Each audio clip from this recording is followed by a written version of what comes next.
All righty then. Welcome to another episode of Hockey Royalty Live, the official podcast of hockeyroyalty.com. Tonight we're going into the prospect pool, taking that dip in, putting your toe in the prospect pool, stock ups, stock downs. We're also talking about potential picks at 21. And I got a surprise for you guys coming in right now.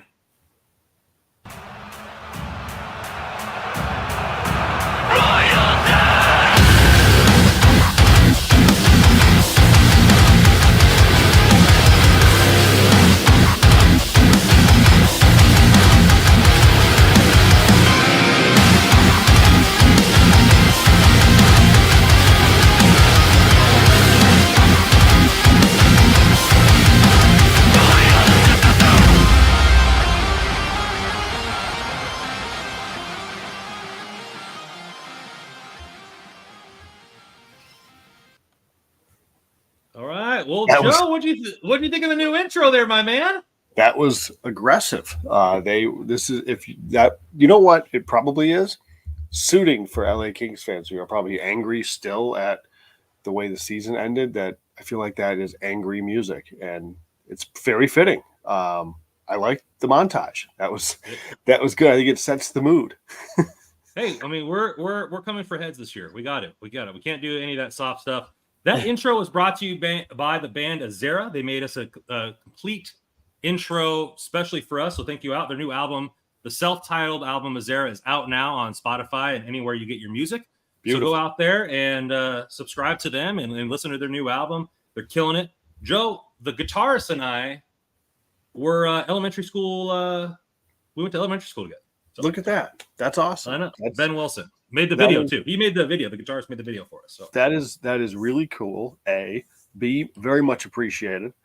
Stick taps to I'm sorry, say the name again.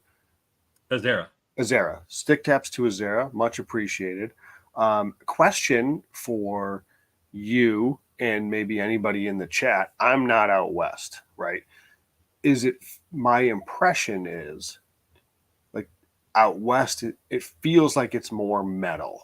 Is that do you think that's an accurate statement? Well, I mean, so thrash metal came from the West Coast, like Metallica, Megadeth, Anthrax, all those bands originated in the West Coast. And so I just think it's, they do a lot of other stuff besides just angry stuff, but they had the nice little scream in the beginning, getting you pumped up with the headbanging stuff. I wanted them to make something original to them and authentic to them, and then get us pumped up for the show. And I feel like they've done that. You were busy tweeting, but right when it drops in, you saw. I don't know if you saw the Dustin Brown hit on Sedin, but that's everybody's favorite moment right there. And I think it's great, and we really appreciate the guys for putting some hard in studio time into making us something authentic for Hockey Royalty. So go out there and listen to their album now. They got plenty of other styles of music as well as the heavy stuff, but very good band. So Ezera, thank you so much for the intro. Joe, how are you doing today? Not too bad. Was food truck day at the office today. Ooh, nice. So definitely took down a wood fire pizza. Okay. There's like a variety of options right at these various food trucks, and one of my buddies was like, what do you think you're going to get? I said, I don't know who I'm fooling. I'm standing here, I'm looking at like the wraps, I'm looking at like this food truck. I said, I fully know I'm going over to the Tuscan Pizza to try one of their wood fired pizzas. So I'm just wasting time by standing here. So that's what I did, and it was really good. So not bad. Now we've got a really good. It's like going to a place that you've been to, like you go to all the time, and you have your regular. Like I just came from a burger joint tonight, and I get the same. It's like a double cheeseburger with jalapenos, and they have like a habanero aioli that they put on it. I get a little spice in the burger, and I get the same thing every time I go there because I know it's good, and their menu is just very limited. It's burgers, fries, salads, that type of thing. So it's like, there's always a burger of the month. And I always want to try it. And eventually, sometimes I do cave, but most of the time I just go in there and I just give the bartender like a head nod. Like he already knows what what I'm getting. So yeah, Yeah. I mean, I understand. You want to look at all the other stuff, but you're like in your heart, you want. I know where I'm you want the going. pizza pie. Yeah, and it's like I go whenever my wife. We always laugh. She's Italian too, and like why we even look at the menu? Like I'm just gonna get chicken parm. It's just what it is. Because like I love other food. Like maybe there's a different chicken, maybe there's a veal parm, maybe there's a stuffed shells, maybe there's manicotti. Whatever. But I just love chicken parm so much, and it's like I know I won't be the slightest bit disappointed with the chicken parm. So that's just what I don't want to go out and potentially be disappointed. So I'm just going to get what I know I'm going to love, and that's what I do. I'm a very simple man, Randon. The only other time I veer from that is if I go to a new spot. And I asked them, like, hey, what are you guys known for? Like, you known for this, you known for that? And then, like, I'll never get eggplant Parmesan, like, on my own. But I went to this Italian place the other day, and they're like, oh, yeah, eggplant Parmesan is like our number one seller, our specialty. Okay, then I'll have that because that's what you guys are known for. I've never been here. Then I'll kind of venture out there. But I get the same burger every time at this place. We go to the pizza spot down the street. They do what's called the honey bastard. It's like a pepperoni and sausage, and they drizzle like habanero honey on it, and it gives that sweet and salty type deal. Every single time I get that, so it's good. So what's get in the chat, throw in the chat. What's your guys' guilty pleasure when it comes to food? What do you guys always get when you go to your favorite spots? Until then, Dave coming in here. Let's go, boys. Talking about the intro there. Dan P. Hey, liking this intro. We got, hey, we need that aggressiveness. Thanks, Rando. Thanks, Ezera, for laying down that track. Dan P. Intro. Yes, we know. Look at it. Making it look mean from the slap shot. Al Smith. All right. Let's go. Let's get into it. Shake Master ready to talk these prospects. The Osmonds were classified as thrash metal. I'm not sure about that. You'll have to talk to somebody who even knows who the Osmonds are. So let's Teresa already answered us here. It's all about that cheesecake. She gets the cheesecake every single time. I can do some cheesecake. So we're getting into the prospect party, as Anthony says here, with a little bit of stock up and a stock down there, Joseph. So what we're doing is, we're pretty much classifying every person that's a prospect that hasn't really played a full season in the NHL. And, where are some stock ups and stock downs for us regarding maybe, hey, what was their expectation when drafted? Or were they higher up and they had a bad season? So we're going to be a little bit over the place. Joe, let's start with the stock up for you. Who's your stock up in the prospect pool? He's been in the organization for a little bit now, but because of injuries and whatnot, he hasn't really found his way. But a favorite of both yours and mine, Akil Thomas, had finally put together a season where he played 64 games this year in Ontario, had 46 points, over 20 goals, showed out pretty good, I would say, in the NHL. And for a guy that had been, I don't know if I want to say forgotten about, but he's missed so much time since joining the organization that he really just has never even been in consideration. And now to the point where look at this the postseason or after the season press conference. And, he was mentioned by Rob Blake as somebody that could be expected to be in the lineup potentially to start next season. So at the very least, he's going to get an opportunity. And I would say for a kid that has missed as much time as he's missed, I would say stock's way up on Akil Thomas from where he's been recently. Yeah, health can dive your stock down because like we're wondering with Turcotte is the same as, hey, are they ever going to get on the lineup? Are they ever going to even get a chance to live up to their draft stock? And so now that he's played a full season, he made an impact at the NHL level, stock is way up. I'm sure a lot of fans, including Dave O right here, saying the real deal Akil, been waiting for him to get healthy. His time is now. And a lot of fans, saw this kid get drafted in the second round, saw him make an impact for Team Canada, getting the golden goal in the World Juniors, and then really nothing since then. So stock has gone down in the AHL. Hockey wise, obviously he's had a success off the rink with creating the jerseys for Black History Month. He has his own clothing line, very well spoken kid, has his own podcast. But on the ice, fallen short the last couple.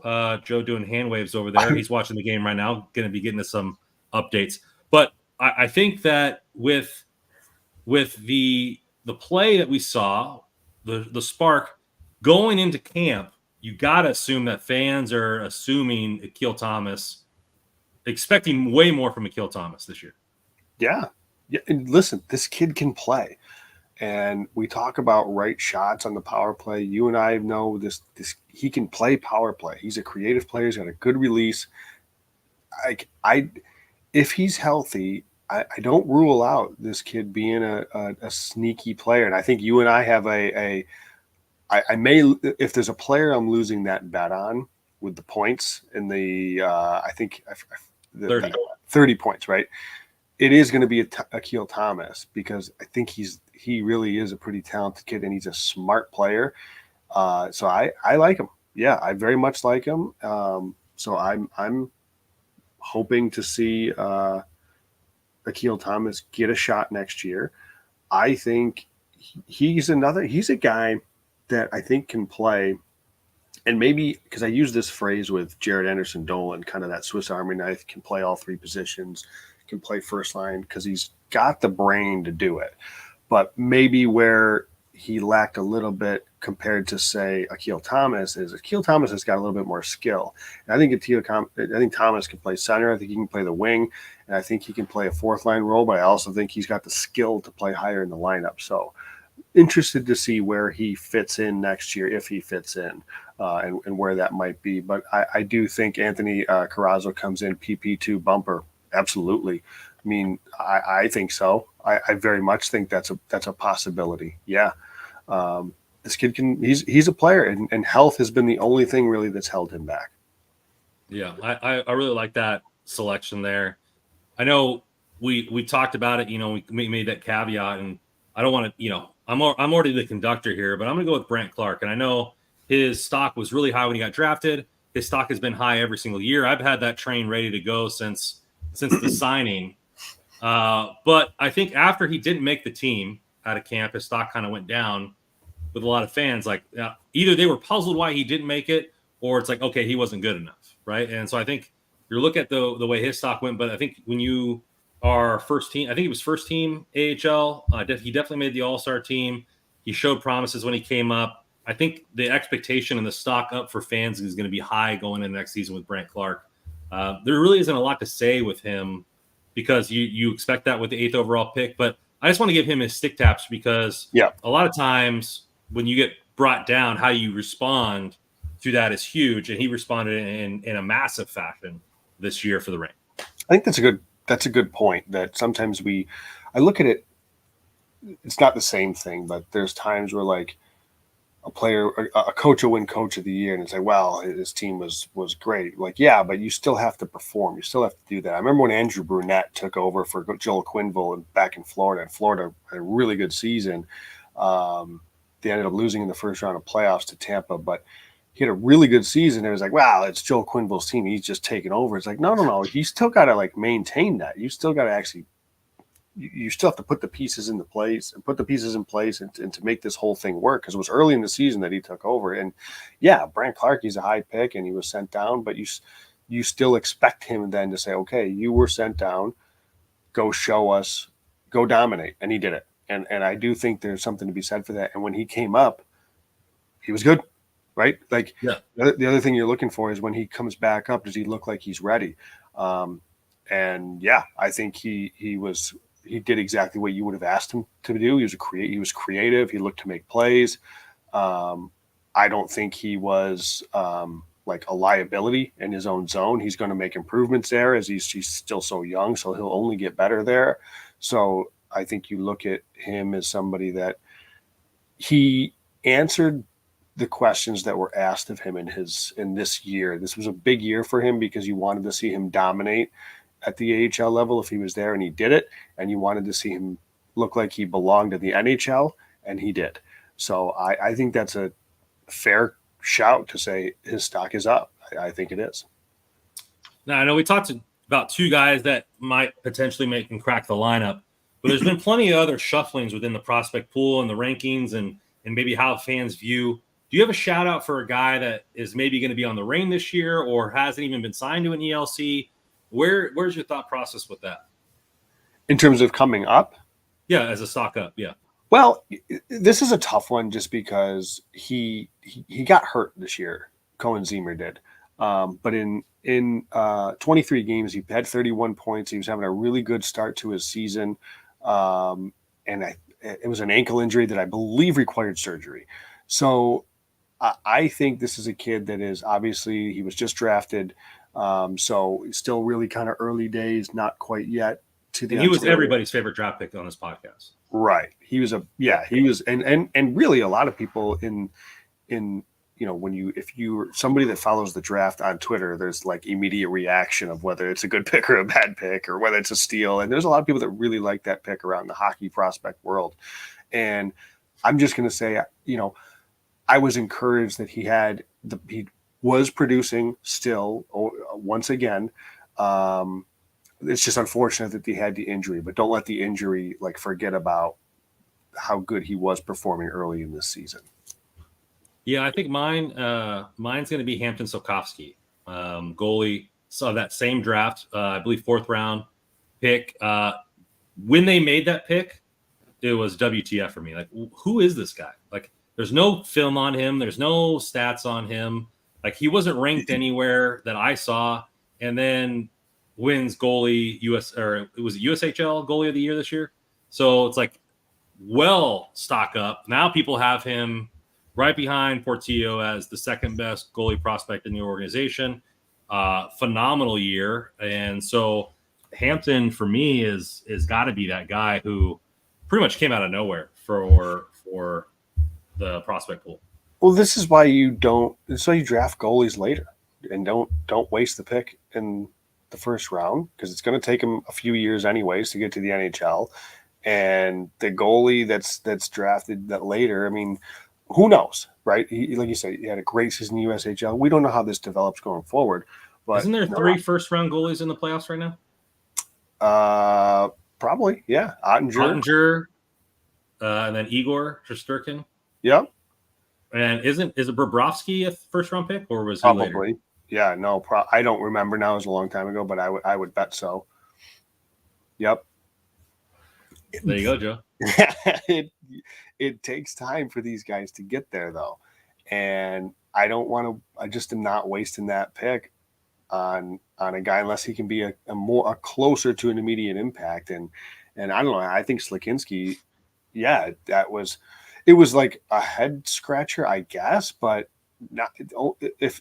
For me, it wasn't so much just because, okay, once you get to that 4th, 5th, 6th round, great. That's when I want my goalies picked. So that's fine. It's an encouraging start to his career with the organization. That's for sure. As a part of being drafted by the team, and has such a strong season. And you look at a team that's had, it's been barren, the goalie cupboard. And now there's signs of life, right? With Eric Portillo. Is there a bigger stock up than Eric Portillo? I know, we're true. Like, holy cow. I mean, I don't know that obviously the Kings didn't draft him, at least for me, maybe I should say. I guess I won't speak for everybody. But he's still a prospect. Yeah. Yeah. For me, I was like, I don't even want to look at his numbers this year. I don't care, because I think he's going to need a season and a half, like minimum, of AHL, and he still might, but I didn't expect his first season to go this well. 918 save percentage in his first year in the AHL. I was really encouraged about that. So we'll see what year 2 brings. But he's got to be as big a stock up as anybody, is Portillo between the pipes. And now with Portillo and Slakinski, you've got 2 goalie prospects, and there's at least there's a pulse there with something that there hasn't been for a long time in the LA Kings organization. Johnny Utah coming in here. He likes the bigger boys. If you ever talked to him on the X or Twitter, Hellenius and Lawrence, big stock ups for him. Hellenius is good. I think he was drafted to be a 3rd-4 center. He's got the size, played good defense for the Reign. If he ever gets that call up, that's what he's been drafted for. It hasn't been, to me, it's been he got drafted for that reason. He's been playing for that reason. And if he ever gets the chance, he will execute at the NHL level in that same aspect. Here's and I tend to agree that Hellenius had a good season this year, willing to obviously mix it up. I guess the only thing where I kind of what I don't like, and I guess I'd have to really kind of think about this a little bit more, but I'm going to say it anyways. Like, I don't know if I subscribe to the idea of drafting a guy and pegging him for a 4th line role.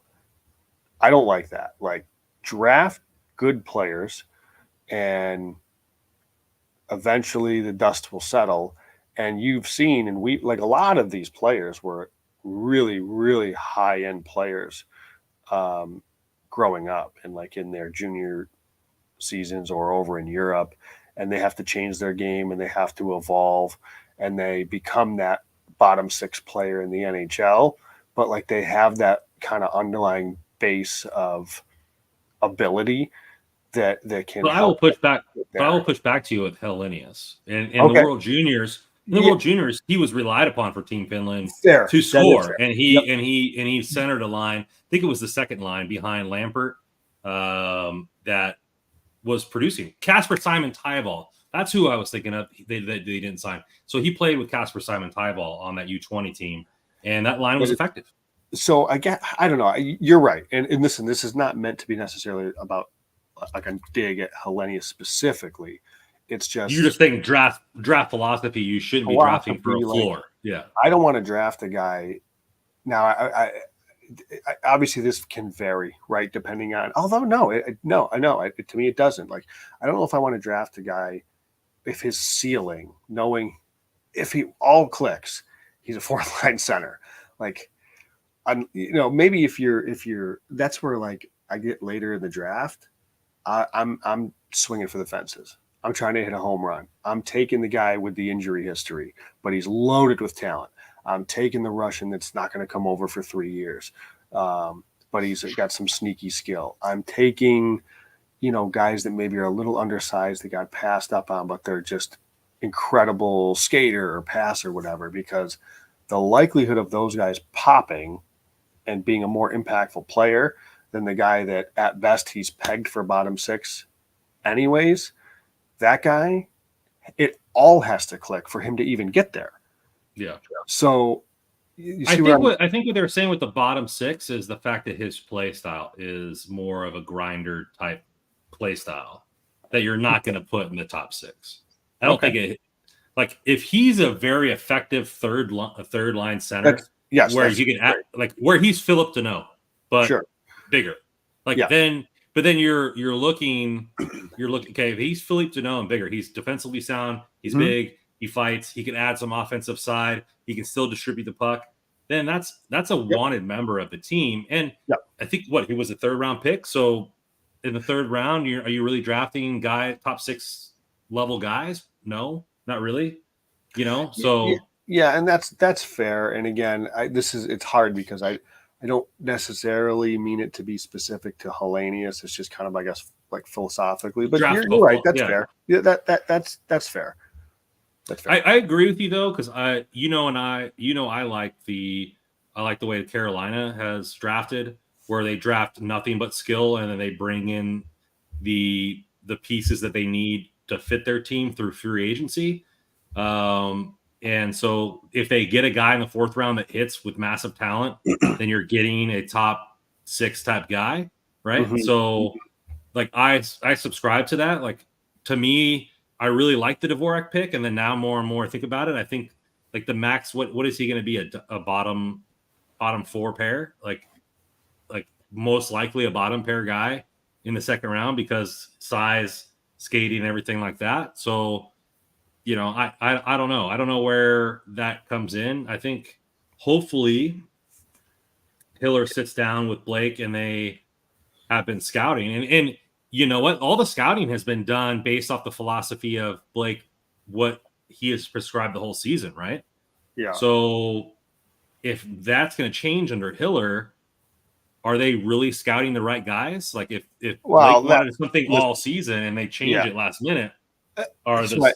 Listen, drafting if they drafted Dvorak to fit specifically into that current LD role for the Kings, I'm going to call a spade, and that's insanely stupid because he's a kid that's 2, 3, 4 years down the road, and anybody with a brain knows that NHL coaches don't have shelf lives that long. Organizations change, so this idea.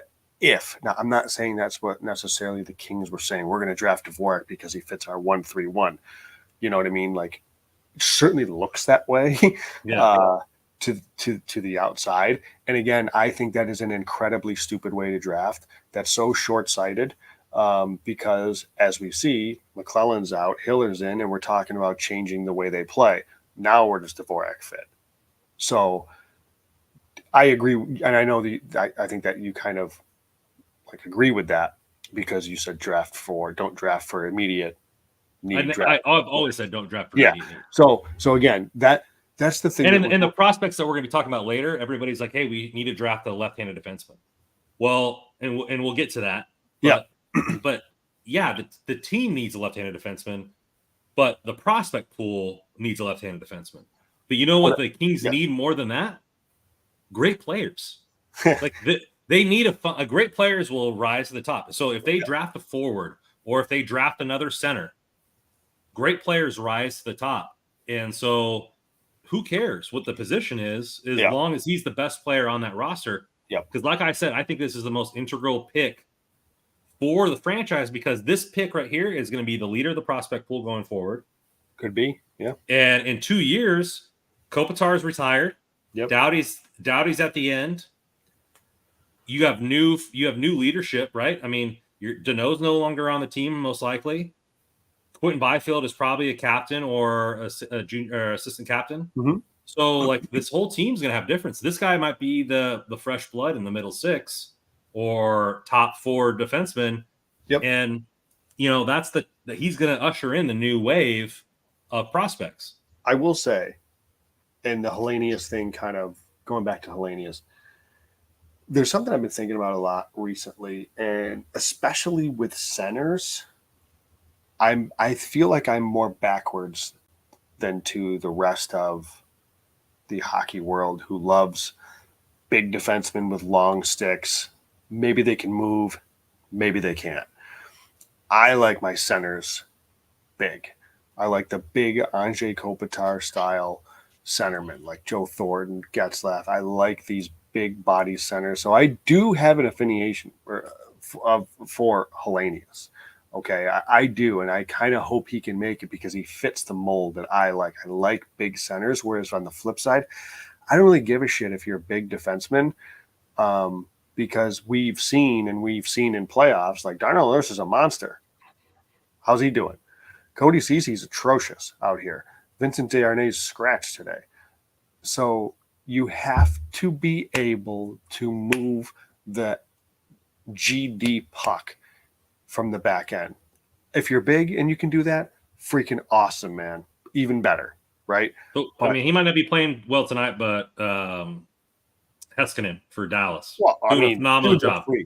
He's a freak. And he's like what, bottom 2 in the team in hits? Like he defends with his athleticism and his skill. 100%. That's a great example. He's an elite defenseman in the NHL, and he doesn't. I don't want to say he doesn't hit anybody. Obviously, he hits people, but on a per 60, you're not going to notice him at all because he's so good at defending with his feet and his brain. He doesn't need to. Because here's the other thing that I don't think, and we've gotten way off on a tangent here. I don't think people realize how much energy hitting takes out of you. Like you throw a couple of hits, your shift is done. Like your tank is on E after because it wears you down if you play that way. So especially as a defenseman, if you're already bigger and slower, and then you're going to do that, you're then even slower. So I just I need pucks. I need pucks moved. I need you to be able to skate, and I need you to be able to think. Defend with your brain, defend with your legs, defend with your stick. Gustav Ford, look at the best defenseman right now. One of the best defensemen in these playoffs is Gustav Forsling. You mentioned Heiskanen, Thomas Harley in Dallas, Brendan Montour in Florida. Look at the play Adam Fox made yesterday to these defensemen all defend with their brain. They all defend with their legs and their positioning. And that's how you do it. And then get the puck and get the puck to your forwards. Like, that's how you do it this day and age. So I am so much more skill on the back end.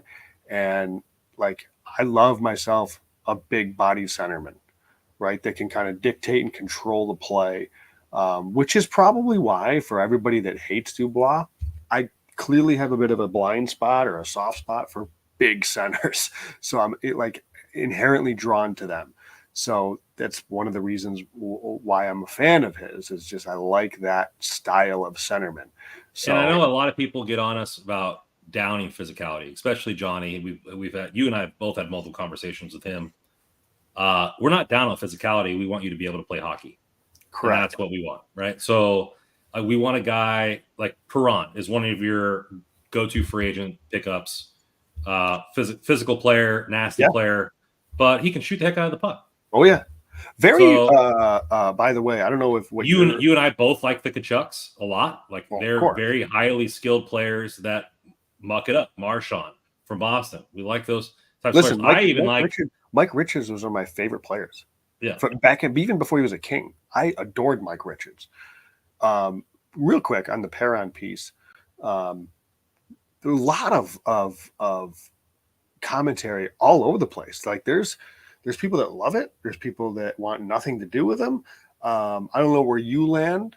I know we went through the exercise last week with Russ, but I don't know where you land with Perron. But certainly somebody that I think can fill a role and provide some skill too. But definitely, right now, suggested price is 2 by 3 is what I've seen. We saw an elite; it was a little bit higher. So, I mean, if they can get a steal like 2.5, like even better than that, I'm fine.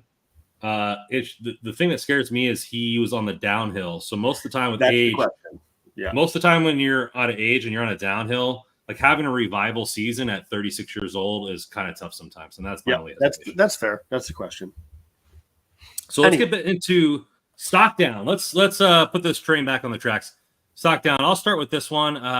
So for me, stock down is got to be Hughes. Centerman, drafted in the second round, was a guy who was supposed to be a 200-foot player with offensive skill set and didn't really show up last year. I didn't really see any tweets about him.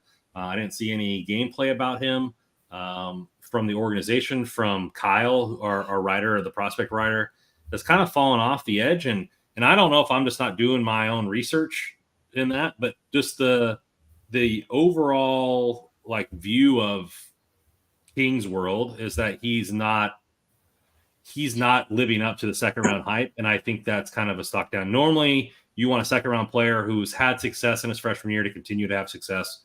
And it doesn't seem like he has. Just to piggyback off of that a little bit. So this is from Scott Wheeler at The Athletic. This was written a couple of months ago when he updated his prospect pool rankings. And he said that Hughes has not been able to find another level and become a top 6 college producer his skill set is probably capable of. He said he worries that he may be a bit timid right now. He's holding out hope, he being Wheeler. He thinks the skill is there, but certainly there's plenty of inconsistency, and he hasn't added muscle to go along with with his skill. So that's a fair shout, Brandon. Which is puzzling, because in college hockey, you see a lot of players go to college hockey because they're undersized, right? Because they only play 3 games a week, 2 games a week on the weekends. They have all week in the weight room. They're not playing 60 games to where they can constantly work on stuff in practice, skill sets in practice, basics in practice, and weightlifting. For the fact that he's not putting on weight and putting on size, and that he's timid for a D1 program after showing a little bit of flash in freshman year, is very concerning for me. Yeah, I will say, I do think the college game is definitely a much more intense game, much more physical game. Like every game, to your point, there's a lot fewer. Every game has almost like a playoff atmosphere sometimes at some of these levels. So, yeah, I think that's fair. Like we'll see what happens. He's obviously still a young kid, and we'll see what happens in his next year. But I think it's fair to say that stock down is reasonable. Who's your stock down for the prospect pool? This is not a player the Kings drafted. He's a third round pick from Vancouver, but he was somebody that was a key piece to the Toffoli deal. No, I'm sorry, was it Pearson? Forgive me, Tyler Madden when they traded him to Vancouver. Yeah. Like we watched him a couple years ago when we were doing the Rain, and this was another player that was such a smart player to me. He knew where to find. He found the soft spots. He found the areas of the ice where to be. He had a good release. He was scoring some goals. I'm like, there could be something here if he can. You could clearly see he didn't look like physically mature, and if he could get there, that maybe there's another level to his game. And here we are, a couple of years later.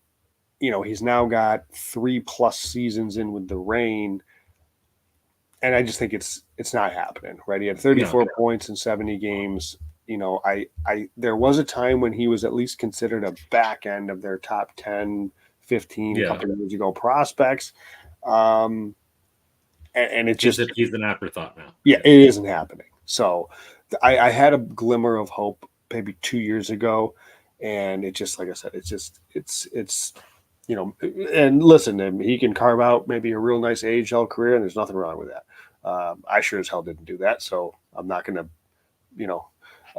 talk down on him about that. But from a Kings prospect standpoint, a part of a prospect piece coming over in a deal that they were selling that just clearly hasn't panned out. Yeah, I think what we kind of envisioned, what we thought maybe he could be at the high end was probably a middle six winger. Yep. At the low end was probably a fourth line center. Like, just think of Blake Lizotte with a little bit more skill, because his dad was a tenacious 200-foot center. Tyler Madden has a little bit of, not nastiness to him, but he's just kind of a little bit of an irritator out there. And so we thought, hey, if he can get his 200-foot game up, add a little bit of skill to the bottom six for a third round pick coming over the high end, maybe he gets some middle 6 minutes. That was the kind of player that we thought he could be, and he just never took off. I still think he has a good shot. I don't think he even put on weight either. From the looks of it, doesn't look like it if you watch the Rain games. It doesn't look like he's added. I mean, I'm sure he has, but it doesn't look that way. Well, I mean, we hope the new draft picks are going to be adding some fresh blood to this, because we were top 3 obviously in the rebuild, as far as high as 1 for most people, but a lot of those guys are graduating, and even more are going to be graduating this year. So this first round pick is going to get some fresh blood, and we're going to be talking about some potential picks coming up here in the next segment. So real quick, you just hinted at that. Like, the Kings have been a top 3 or better, top 5 or better prospect pool for the last 5 years. Until last year, yeah. Up until this most recent, yeah. Like, is there anything to show for it? Byfield. So Byfield finally popped off this year, but Clark was in the HL. Turcotte, he's not going to be what. Well, Clark's still a prospect, so he's still in the pool. Okay, fair enough. Right. Turcotte. But let's what did at least I say that in order for the rebuild to be a success, 2 of the 4 top 10 draft picks have to be a success. Yep, you did say that. Byfield is a success, in my opinion. Is he an elite success? To be determined. Okay. Velarde's a success, not for our team anymore. Fair enough. But he's not an elite. He's not an elite success anymore. So, but we got PLD. So then, if you swap PLD, if PLD turns it around next year, okay, that's already 2. Then you have, if Brent Clark makes it 3, then you have 3 successful players but none of them have become elite yet. Well, and what I guess brings it over the top for me is if Brent Clark's a right D1, right? Probably 50-point player, 60-point player. Like that's an elite production for a defenseman. If Byfield's a point per game, if PLD gets his head out of his butt and is 70 plus points, if all three of those can hit and you can use, and those are successful top 10 picks, then the rebuild was a success. If they're all middling to where they've worked out in the NHL, but they don't really come here and all this kind of stuff, then the rebuild is going to have to be accentuated with free agents, which it already has been with Danault and Victor Arvidsson. Or I guess Danault for free agents, Victor Arvidsson via trade. I guess the I bring that up in like a timeline standpoint is like it felt like the Kings didn't blow it up completely because they clearly wanted to keep Kopitar and Doughty around, and at the time Quick and Brown, and with the hopes of making another run with those guys. And here we're on like a 2-year window now. And go ahead. No, as I say, is having that elite prospect pool, has it gotten the Kings to where they need to be to win a cup within the next 2 years while Kopitar is still here? So we haven't had any like immediate returns like Dallas, right? Wyatt Johnson or those types of players. But Byfield, I would say it's a success. Yep. Is he an elite success? To be determined. And then we're having to wait, right? Velarde is now a success on another team, but he was the integral trade piece to get PLD. Is that going to be a successful pick? Because if PLD flips it around and he's a top 2 centerman for this team next season, he's paired with Fiala, he's a 75-point player, then the Velarde pick will be a success because it was traded in order to get an integral asset. Fair enough. This team, right? So I just think there's to be determined. We're not getting the instant success. Yeah. And I think a lot of fans, including myself, are going based on what the organization said. We're trying to win another cup with Kopitar and Doughty, and not necessarily exactly on those words, but with their actions and saying that we're a contender. Where, say, the Ducks with Getzlaf, they didn't trade him away. They allowed him as the veteran, like rightly should. He said, I want to retire here. I don't want to be traded. So his last season was a bottom feeder season coaching up Zegras, right? And they're letting their prospects play, and they're trying to build it that way, where the Kings expedited that. So a lot of the development at the NHL level has been maybe pushed down. I'm hoping next season they allow Akil Thomas, a second-round pick, a shot. They allow Turcotte a shot on the wing. They allow Fagemo, a second-round pick, a shot. And maybe we might see more fruit from the prospect pool. But you look at but you look at Fiala was traded for Brock Faber. Brock Faber was a second-round pick. Mm-hmm. So that asset in the prospect pool, he increased his value enough to net Kevin Fiala. Yep. Right. So I think you're looking at. I wanted to draft a guy and get Akil McCarr, of course. Right. And like it's instant success. He comes in. He's a homegrown guy. We sign him to an 8-year deal. Hopefully that's Byfield. But I just don't. I think it's a to be determined. That's fair. What this prospect pool is going to be going forward. I think this year will probably be the highest year we'll know. Well, I was just going to say you've said how this year's first round pick is such a huge pick for this organization where they are right now. And the more we have this conversation, the more I think this year is so big for, are they closer? They being the prospects, but also the Kings. Like, is Byfield taking the next step? Is Clark becoming an impact regular? Does Laferriere grow? Does Thomas and or Turcotte have a legitimate NHL season? Not to say that they got to score 50 points or anything like that, but can they establish themselves as NHL players? It's like, if these things don't happen, especially at the high end, especially if Byfield has another, like if he's in the 50s again, point production wise, if Clark comes up, but he kind of has some growing pains, that's a Now it's if we don't see anything from Akil, like it's Turcotte, another year. yeah. It's another year lost. Is I guess maybe where I'm going with this is like this is such a huge year, I guess, in my opinion, for all those things, because it would be another year lost if these things don't pop. If we don't get that pop. Now fans don't want to hear this, but if that happens, Kings might have to go into another rebuild because Kopitar is retiring. Yeah, but they won't. Dowdy's getting older.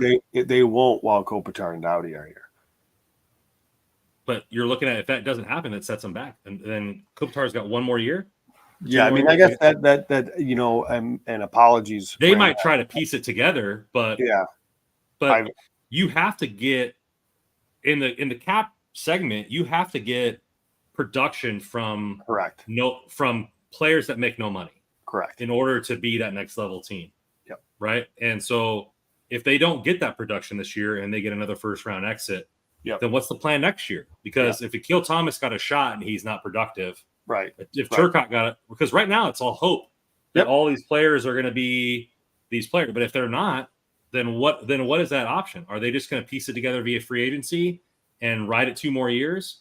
But mark my words, if they're not successful in 2 years and this team can't make a successful transition, don't be surprised if they go into another mini rebuild and sell off some pieces and do some things. So I apologize. That's 2 years down the road, but I took us on another rant that wasn't planned. We're talking about prospects, so that's it enough. is what it is. So but you know what's not also guaranteed? Betting at DraftKings. So you better bet smartly here using our code THPN. We're close to crowning the Stanley Cup champion. And with the action heating up on the ice, it's even hotter at DraftKings Sportsbook, the official sports betting partner of the NHL. New to DraftKings? Well, listen up. New customers can get a no-sweat bet. That's right, no sweat there, Joe. Up to $1,500. $1,500. Just deposit that at least $5, and you get a bonus bet equal to your first bet if it doesn't win. Download DraftKings Sportsbook app now. Use code THPN. That's code THPN for new customers to get a no-sweat first bet up to $1,500 if your bet does not hit, only on DraftKings. The crown can be yours. Got a gambling problem? Call 1-800-GAMBLER, or in West Virginia, visit www.1800gambler.net. In New York, call 877-8-HOPENY or text HOPENY 467369. In Connecticut, help for anybody available gambling, call 888-789-777 or visit ccpg.org. Please play responsibly on behalf of Boot Hill Casino and Resort in Kansas. 21 age jurisdiction, void in Ontario. No sweat bet per customer. Issued 1 bonus bet in the amount of the initial losing bet. Bonus bets expire 168 hours after assurance. See dkng.co/ice eligibility. Wavering deposits, restrictions, terms, and responsible gaming resources. Copyright NHL 2024. All rights reserved.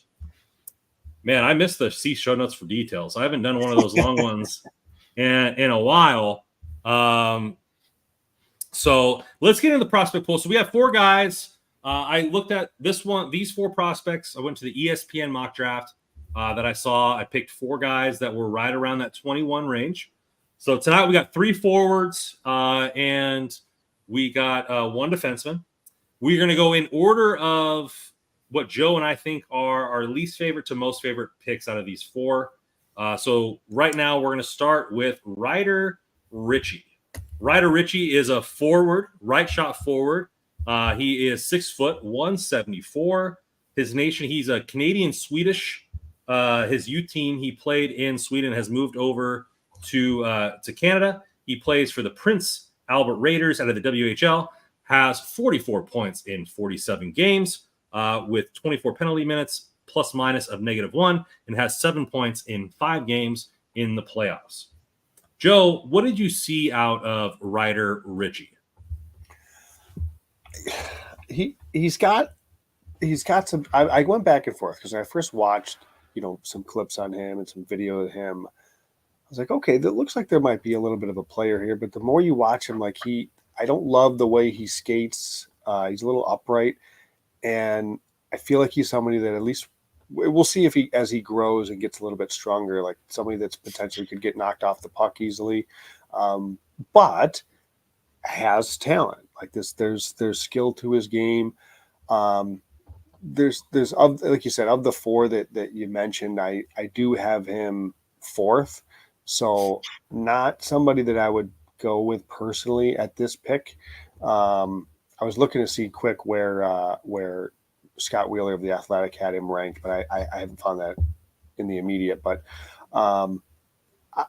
I just he seems like somebody, and this is gonna like I described Tyler Madden earlier, where he's able to get into good areas, find some soft spots. He's got a decent release. He can shoot the puck a little bit, but I don't know if there's like a next level, like an NHL level with Madden, and I see some similarities with Richie. So I don't know, like and that's, I don't want to say that that's fair or not fair, but I'm not sure where I'm at with him. What I watched, I wasn't like oozing. I wasn't getting excited about it, if that makes sense. I don't know where you're at with Richie, but it left a little bit to be desired for me. So he was ranked anywhere between 19 to 49 by consensus. So okay. This would be the LA Kings really feeling this guy if he's going to get picked at 21. He's probably an early second round pick in my book. I'm about to excuse me. In my book, but what I did like about him, and so on the power play for his team, he played on the half wall. He looked very comfortable on the half wall on the power play. So willing to rush in and shoot the puck. Has a pretty good shot, nice wrister. Didn't really see a lot of one-timers off the half wall like what you would see off of Ovechkin, but was willing to push the puck into the center of the ice, which I like, try to find the soft spots. He said he tries to mirror his game after Mitch Marner. So you see a little bit of that. And I mean, obviously Mitch Marner is an elite talent, but that's his own comparison. And that's how he likes to play hockey is what he said. I think he also competes, whether he's not a great skater, he tries to compete through skating. He tries to skate into the areas that are necessary from the tape that I've watched. And it's not to be lost. He's WHL Rookie of the Year. So like he had some flashes last year. I just think that he is a little bit more of not a reach. I think it would be the top end of his range would be 21 rather than getting a guy that maybe his range is, 12 to 20 and he falls to 21 and you're getting that kind of talent rather than picking him high at that spot. Yeah. Like he like you said, he's a talented player. I don't know. There's something there that I'm not seeing enough to pick him what would be right around a top 20 pick. I at least personally, I like the other three guys better and would pick the other three, just the ones that you picked, let alone anybody else that may go in this spot. So he's a talented player, but I wouldn't pick him at 21. Our next prospect was number 3 in our rankings here, and that is Igor Chernisov. So Igor is a forward out of the KHL, as you could have guessed. Left wing, but he shoots right, so he plays on his off wing. 6'2", 196, so a big boy out of Penza, Russia. 18, a little late birthday in November 30th.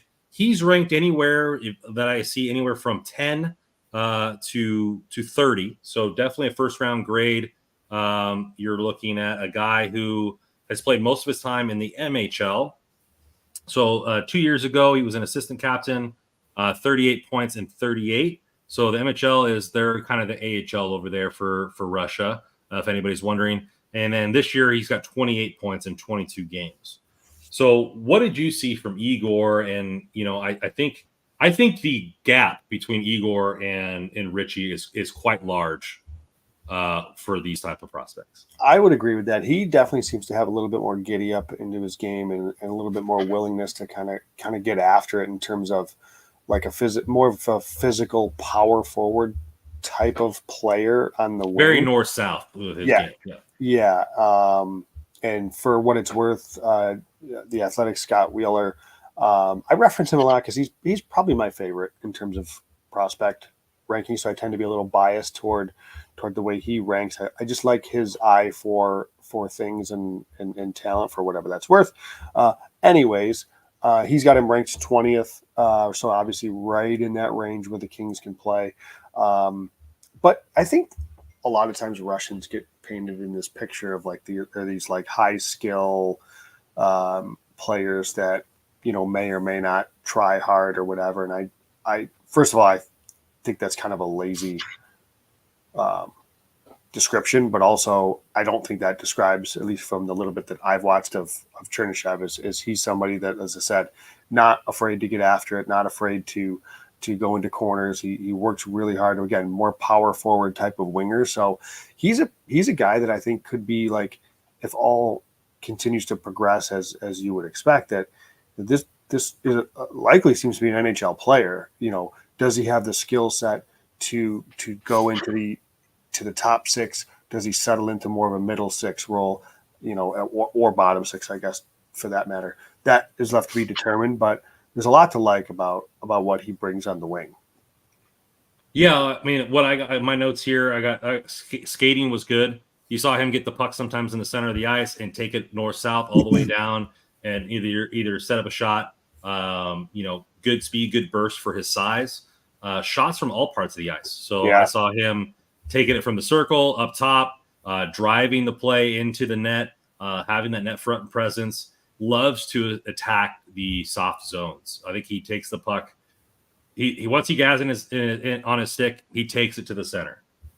So I really like that about him. One track mind. I'm taking this puck and I'm scoring. Like I'm doing this and scoring. Where you see a lot of like shooters, or you see a lot of like playmakers try to work the sides. He's just, hey, let's just bring it to the center and let's muck it up. So I like that about him. I think he gives you a little bit of one of everything, like a little bit of defense, yep. A little bit of scoring, yep. A little bit of playmaking, a little shot. He's not a master of anything. He's just a jack of all trades there. I saw a little bit of inconsistent compete in some games, and I don't know if that's just the one tape that I watched of him. But then I saw really good compete on other plays. So inconsistent maybe, or if I just saw, I didn't watch his all of his season, mm-hmm. So. But one thing I do know is that he definitely wants the puck. You see it when his play that he wants the puck, and I think that he is. I would not be disappointed with this selection at 21. Yeah, no, I wouldn't either. I think this is I think between, like you said it earlier, that there's a little bit of a dip, or at least a gap between where Richie is, and I would agree. I think. For me personally, Chernyshев and then the guy we're going to talk about next, I think I have them pretty close, and I wouldn't be disappointed with either of them. So I would agree with that. Our next prospect here is Aaron Kiviharu. Kiviharu is a defenseman, left shot, for all you wondering. He is 5'10", 172 pounds. He is out of Denmark, but he plays for Liga in Finland. For who does he play for? He plays for TPS and then IFK or HIFK in Liga. He is a skillful defenseman. He's ranked anywhere between right around that 20 range up to 49, but injured this season. So we bring him up because he's been mocked right around this area. But the injury has not allowed him to ascend. And so one thing that I like about Aaron is that he was the captain at the UAT team at 16. He's always played up every single time that he's been able to in his career. So he played, playing at the U16 at 13, he had 41 points in 30 games, and he was a point per game player on the U18 team at 16 years old as a defenseman. Mm-hmm. So willing to put up quite a bit of points as an underager, just got injured this year. So what do you see from Aaron, and do you maybe take a potential shot at a guy that could possibly have been ranked 15 or higher if he played all year? I like him because he's more of my style of defenseman in that he defends with his brain. He's really smart with his positioning, with his gaps, with how he makes his plays. Not the thing is, like, he's a little undersized at 5'9", And usually, I think if people get excited about defensemen that are this size, they kind of wow you with their skill and they kind of wow you with their skating. Like you watch Jordan Spence, he's extremely noticeable. And I don't necessarily get that impression from Kiviharju. But what I do get is I see a player who's extremely calm. There's no panic with the puck. He's smart. I just see he seems like a very poised defenseman. And you mentioned him playing up levels, right? He's always been young for wherever he's played. And I think that plays into why he's so poised with the puck and poised under pressure. And I like that. Is that a risk at 21, given I don't know if there's like the high end skill set to go along with it or not to be, a top 4 defenseman? I don't know. I think that's a fair question to ask if that's a route to go. But I do like the player. I think that he fits an organizational need. I mean, I know we've talked about not drafting for NHL need, but certainly fits an organizational need.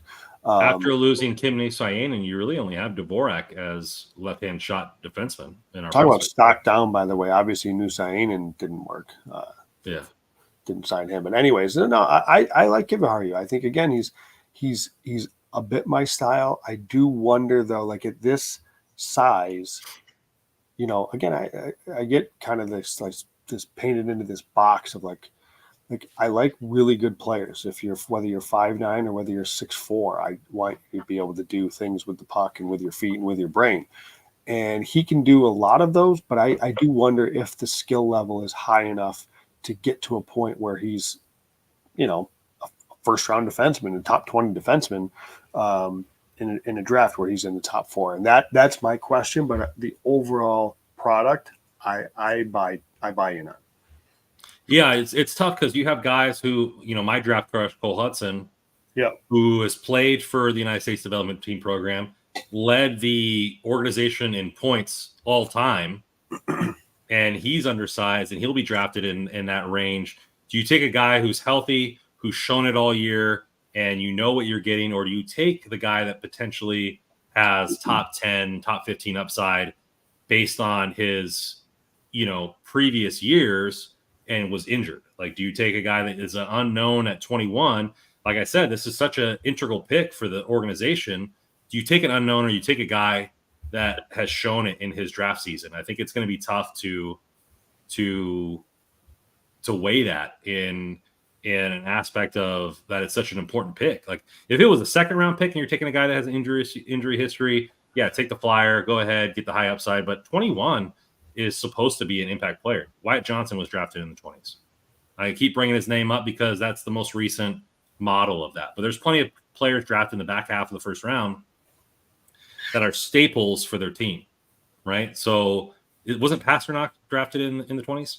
So like I think you have a real chance at having a difference maker at 21. Do you want to take a chance on a guy that had an injury history and you don't really know what he is because the last time he shone on the ice was in September and he won't get back on the ice until you have him there for rookie camp? I'll say this though. I wouldn't be upset. I think that's a fair question, but I'm not going to be upset if they do take him. Unless our top pick that we like is still there, then I'm going to want him. But like, there's no way LA's picking him at 21. Rob Blake is not going to pick a 5'9", 5'10", 5'10", over 6 foot, over 6 foot with skates on, Joe. Touche. I don't see them doing this unless the skill level's off the charts. Like, I don't see it, and I don't think the skill level would be considered off the charts. Again, I'm a fan of this player. I think he's a guy that I would like in my organization. I don't know if the Kings are going to go that route, though. Yeah, I mean, it would be they have taken smaller, skillful defensemen later on in the draft. Correct. I wouldn't say Brent Clark is last year. Yeah, I wouldn't say Brent Clark is like oozing with size. But he's like 6'2", though, isn't he? He's tall. He just looks thin. I don't know. He's not the thickest guy, but he's not. I wouldn't consider him small. I mean, I should know Brent Clark's tooth. Yeah, you're the one that's the leader of I should know what he uses to brush his teeth, let alone his height. So it's just something that, will they take that chance on that kind of guy? Yeah. And you don't think so? It would definitely surprise me if they take a small, skillful defenseman, which kind of made me sad when they didn't draft Clayton Hudson. Shame on them, because look at him for Montreal. So and good. it'd probably make me sad that they won't draft his brother Cole Hudson, even though Cole in his draft year is 2 inches taller. But I think, the upside there is huge. But the number one guy on our list, and this one will have a nice little cool banner, is going to be Sasha Bosevart. So he's a Bavois. 6'2", 192, played in the USHL. He's a center. He shoots left. So you're seeing the stats there this year. He's got 68 points in 61 games, was an assistant captain for Muskegon Lumberjacks. He's committed to Muskegon. Man, dude, this is like a vocabulary lesson. I'm pretty sure it's season. By the way, I could be wrong. But when it comes to draft season, it's like it's a vocabulary lesson. My tongue and palate gets a workout for sure. But he was our favorite in this slot. I've seen multiple mock drafts for him at 21, and so I mean he's been ranked anywhere between up to 12 all the way through 21, 22. So this would be a guy that would be in that back half of that tier, that higher tier. So if he fell to us at 21, he could easily be drafted at 15. So, Joe, why was he your favorite out of the four of these guys? My type of center, bigger body. He's on a body that he can grow into. Right now, you mentioned he's 6'2", 192. He's going to clearly add. He could easily add 20 pounds to his frame, if not more. Two-way defenseman, two-way centerman, big body.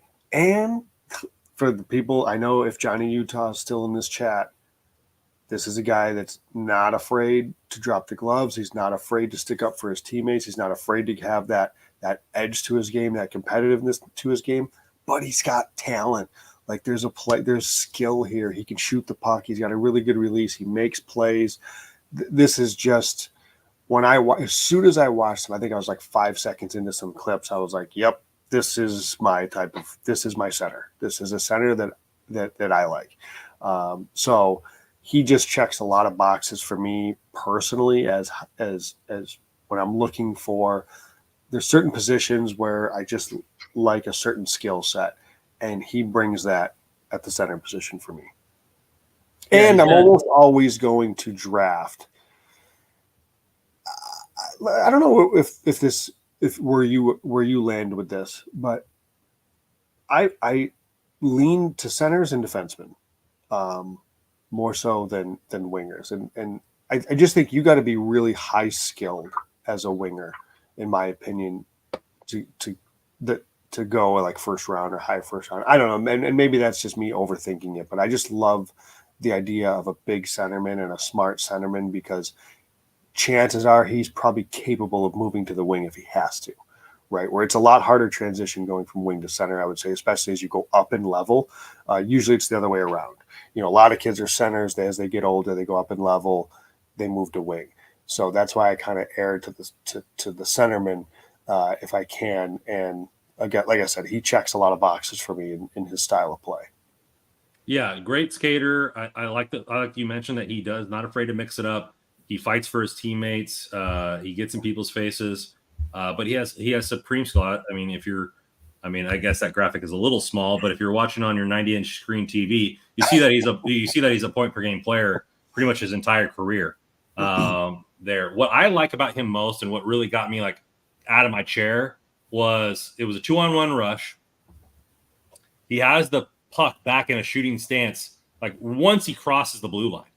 Like he's ready to snipe it at any second the goalie gives him an inkling, and then he makes a nice dish to his teammate for the goal. And I think you look at that, and I've noticed a lot of times with Foxy saying it, Stola said it a couple times on the broadcast. Like when you're on that 2-on-1, if you don't present shot, the goalie knows you're not going to shoot. So he had that puck back.